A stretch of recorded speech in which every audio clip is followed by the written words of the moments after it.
Nagsisimula tayo sa isang biro. Halos hindi na biro. Ang pinakabagong cruise missile ng Rusya ay gumagamit ng jet engine na pwede mong bilhin sa AliExpress. Hindi ito peke o bahagi na kinuha mula sa bumagsak na eroplano.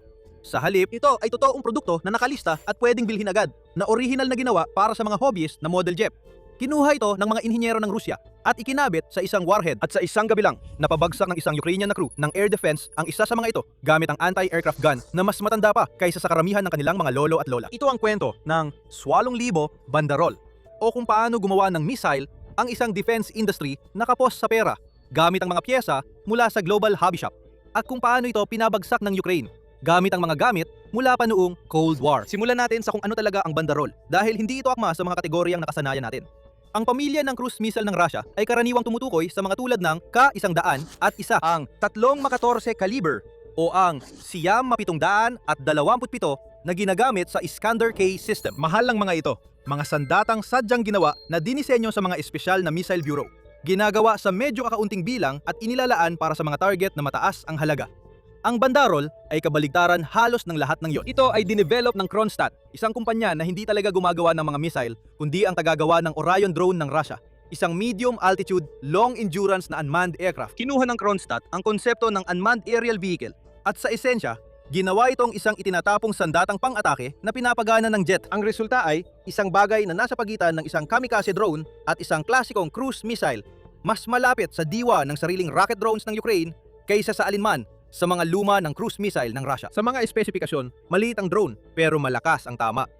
Ang bandarol ay nagcruise sa humigit kumulang 600 kilometro kada oras, na may pinakamataas na bilis na tinatayang nasa 650 kilometro kada oras. Sapat na ang bilis niyan para malampasan ang mga uri ng weapon systems na karaniwang ginagamit ng Ukraine laban sa mas mababagal na Shahid na klase ng drone. Ayon din sa ulat, ang abot nito ay maayos din na umaabot hanggang 500 kilometro na sapat para makarating sa malalim na bahagi sa likod ng frontline mula sa pinagmulan ng paglulunsad kapag nasa loob ng sinakop na teritoryo o Russian airspace. Ang warhead na ginagamit para sa sandatang ito ay high explosive fragmentation, kung saan ayon sa Defense Intelligence ng Ukraine o HUR, ang bigat ay nasa 114 na kilo, bagamat may ilang ulat na nagsasabing umaabot ito hanggang 150 kilo. Kahit ano paman, hindi ito sandata na ginawa para wasakin ang isang matibay na bunker. Ito ay ginawa para sirain ang mga hindi pinatibay na target tulad ng radar arrays, logistic depots, mga apartment block o anumang bagay na hindi nangangailangan ng espesyal na bunker buster para mapatigil ang operasyon. Ang pangunahing plataporma ng paglulunsad ng sandata ay ang Orion drone mismo, at iniulat na ang Kronstadt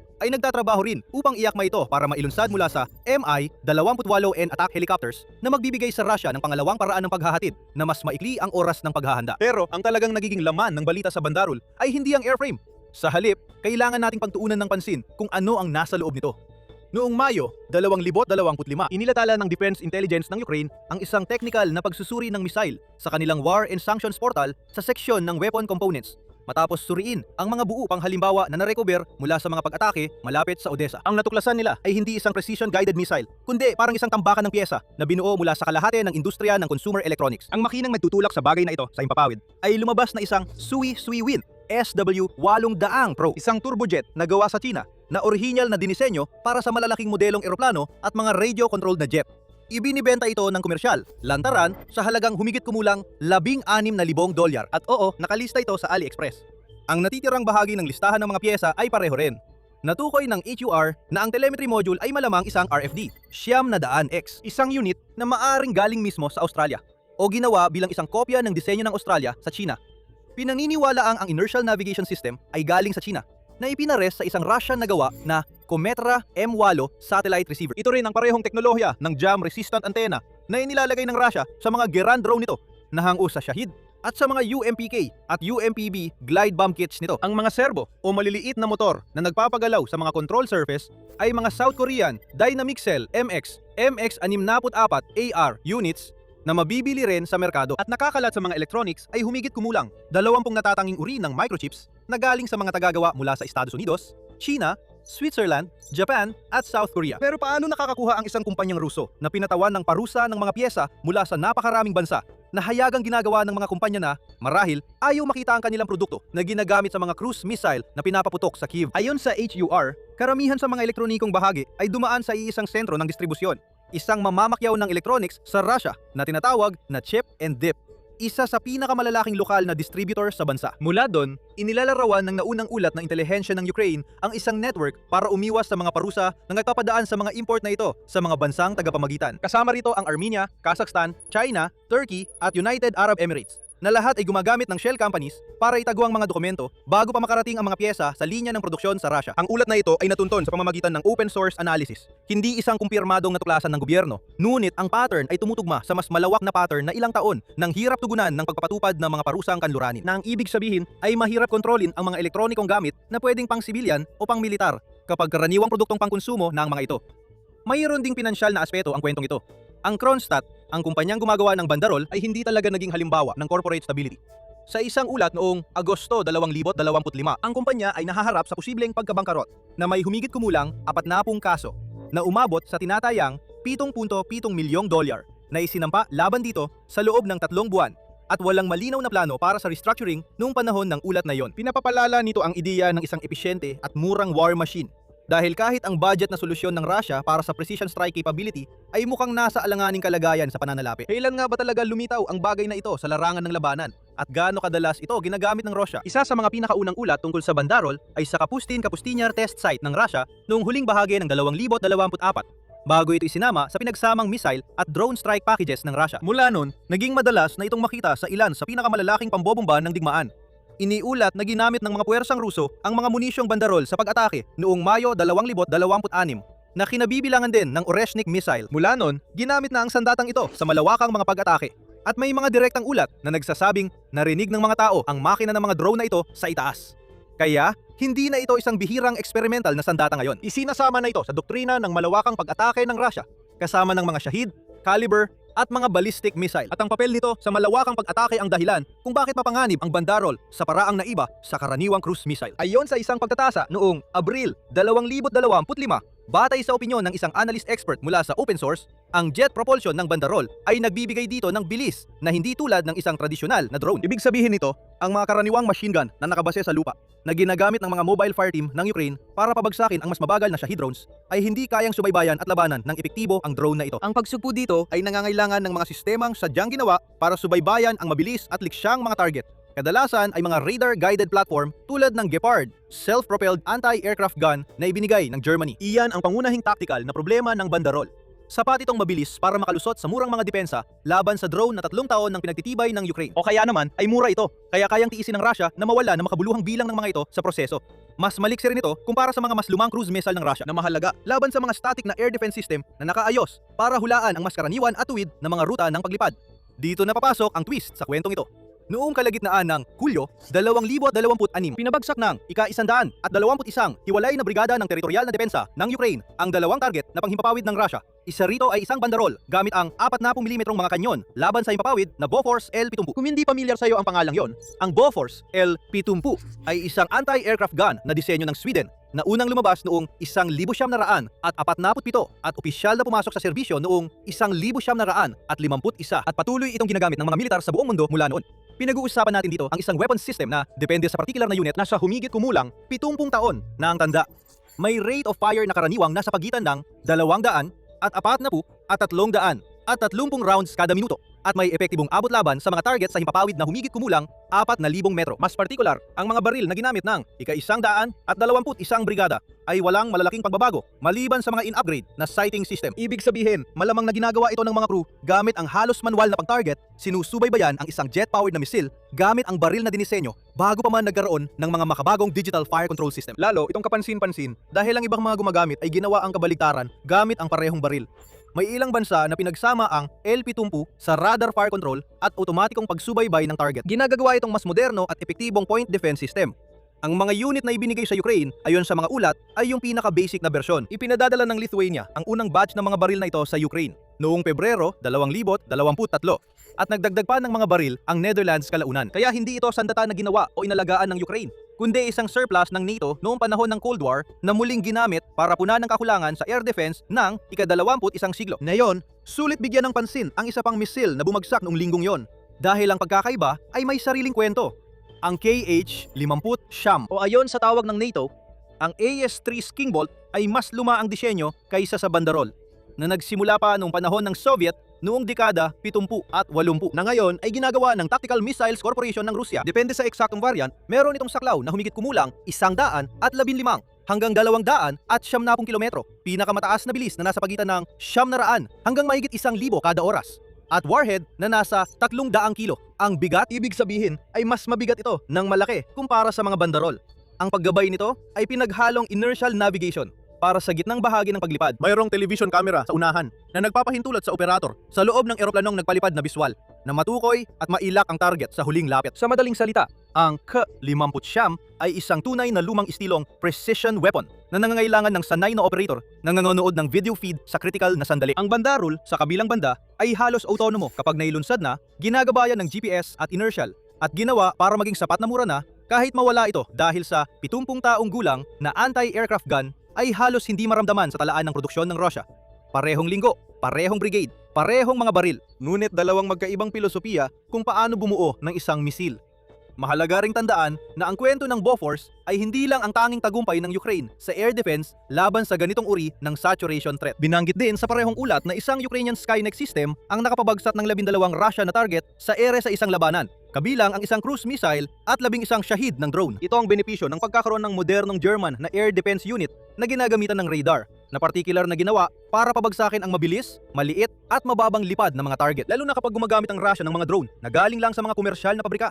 Kung pagsasamahin mo ang dalawang kwento na yan, makakakuha ka ng tapat na larawan kung paano talaga ipinagtatanggol ng Ukraine ang kanilang himpapawid sa ngayon. Hindi sa pamamagitan ng iisang himalang solusyon, kundi sa pinagtagpi-tagping paraan. Sa isang dulo, mayroon kang makabago at radar-guided na German na kanyon. Sa kabila naman, mayroon kang mano-manong tinututok na lumang Swedish na kanyon. Pareho nilang ginagawa ang parehong pangunahing trabaho. Dahil kulang talaga ang mga makabagong sistema para maprotektahan ang lahat ng sabay-sabay. At mas mahalaga, halos sabay-sabay. Isang video na ibinahagi ng isang open source analyst na gumagamit ng pangalang Special Curson Cat ay tila nagpapakita ng isang Russian Orion drone. Ang parehong plataforma na nagdadala ng bandarol na susunog sa isang bukirin sa sinakop na Crimea matapos na tila nawasak ng sarili nilang panig imbes na ng aksyon ng Ukraine. Natukoy ng mga mananaliksik ang lokasyon ng bumagsak na drone sa isang baryo na tinatawag na Ivanivka, mga 13 kilometro mula sa Kerch at 11 kilometro mula sa Paliparan. Karaniwan, dito nag-ooperate ang mga drone na ito. Ang video ay tumutugma sa mas malawak na larawan ng isang programang paggawa ng armas na mabilis na itinayo, mura at sa ilalim ng presyon ng mga parusa. Minsan, gumagana ito ng sapat para makalusot sa depensa ng Kiev sa isang pag-atake na may higit sa 500 armas. At minsan ay tila kusang bumabagsak mula sa langit sa sarili nitong panig ng linya ng labanan. Kaya, bakit mahalaga ang lahat ng ito? Sa tutulop lang, may ilang dahilan at lampas pa ito sa katotohanang natalo ng isang antigong anti-aircraft gun ang isang jet-powered na misil sa isang harapang labanan. Pero bago yan, siguraduhin mong nakasubscribe ka sa Military Show. Nagdadala kami ng balita mula sa pandaigdigang geopolitika at minsan ay tinatalakay ang mga pangyayari na parang galing sa katang-isip. Tulad ng kwentong ito mismo, balik tayo sa kung paano nga ba ang bandarol ay nababagay sa mas malawak na konteksto ng digmaan. Una, ang sandatang ito ay isang case study kung ano talaga ang epekto ng mga parusa sa ekonomiya ng isang bansa sa panahon ng digmaan. Hindi mo basta-basta mapapatigil ang produksyon ng mga armas. Pero sa halip, ang bansa ay lalong umaasa sa pag-iimprovisa. Hindi madaling makakuha ang Rusya ng mga precision optics, mga elektronikang pinatibay laban sa radyasyon, o mga turbojet na talagang ginawa para sa layunin. Lahat ng ito ay kailangan para sa isang traditional na high-end na cruise missile sa dami na kailangan nila. Kaya sa halip, gumagawa sila ng missile gamit ang mga pyesa. Kahit sino na may credit card at AliExpress account ay maaaring bumili ng paisa-isa. Sa teorya, ipinapadaan sa mga intermediary na bansa at mga wholesale distributor para maitago ang pinagmulan. Iyan ay palatandaan ng military-industrial complex na umaangkop sa kakulangan sa pamamagitan ng paglipat sa mas murang bahagi ng merkado. At pinipilit nito ang mga pamahalaan sa kanluran at mga export control regime na harapin kung gaano kadaling mapasok ang mga supply chain ng consumer electronics. Kapag ang end user ay may sapat na pasensya para itago ang pinagmulan ng binili sa pamamagitan ng 2 o 3 bansang tagapamagitan. Pangalawa, narito ang usapin ng gasto sa digmaang ito. At dito mga katulong na ilagay talaga ang mga numero sa tabi ng mga sandatang palagi nating binabanggit. Ang mga pagtataya para sa KH-101 ng Rusya ay lubang nagkakaiba depende sa kung sino ang nag-uulat. Ang mga analyst mula sa Ukraine at kanluran ay naglagay ng halaga nito mula sa humigit kumulang $1.2 milyong sa pinakamababa hanggang sa kasing taas ng $13 milyong sa pinakamataas. Ang kaliber ay nasa halos kaparehong malawak na saklaw. Karaniwang binabanggit mula sa humigit kumulang 1 milyon hanggang $6 milyong. Depende kung ito ay para sa export o para sa lokal na gamit. Ang isang karaniwang drone na estilong Shahid 100 at 36 sa kabilang banda ay karaniwang tinatayang nasa pagitan ng $20,000 hanggang $50,000. Ang pagtataya ng intelihensya ng Ukraine sa mga lokal na ginawang bersyon ng Russia ay umaabot ng hanggang $70,000. Sinadya naming hindi tiyak ang mga numerong ito dahil hindi tulad ng listahan ng mga bahagi ng bandarol, ang mas malalawak na halaga ng gastos ng mga misil na ito ay mga tinatayang hindi pa nabeberipika.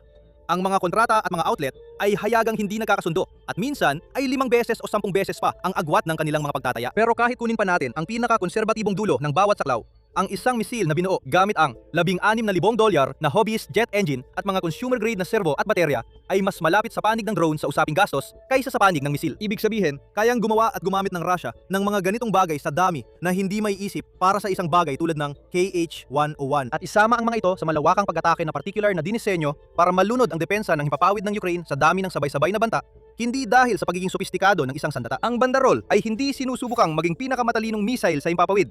Sinusubukan lang nitong maging isa pang mabilis na problema sa gitna ng pag-atake na kasama na ang mga shahid. Dito rin hindi na pedante ang argumento kung ito ba ay drone o missile. At saka pa lang, ito nagiging mahalaga sa kung paano bubuin ng Ukraine ang kanilang depensa. Ang Russia ay nagsasagawa ng parehong eksperimento sa linya ng shahid na ginawa rin nila sa bandarol. Ikinakabit ang mga jet engine sa dating simpleng mga loitering munition na pinapaandar ng propeller. Gumagawa sila ng mga variant tulad ng Geran 3 at Geran 5 na ayon sa ulat ay kayang umabot ng bilis na 500 hanggang 600 kilometro bawat oras. Ilalagay nito sila sa kategorya ng mga cruise missile. Diretsahang inilarawan ni Yuri Ignat, tagapagsalita ng Ukrainian Air Force.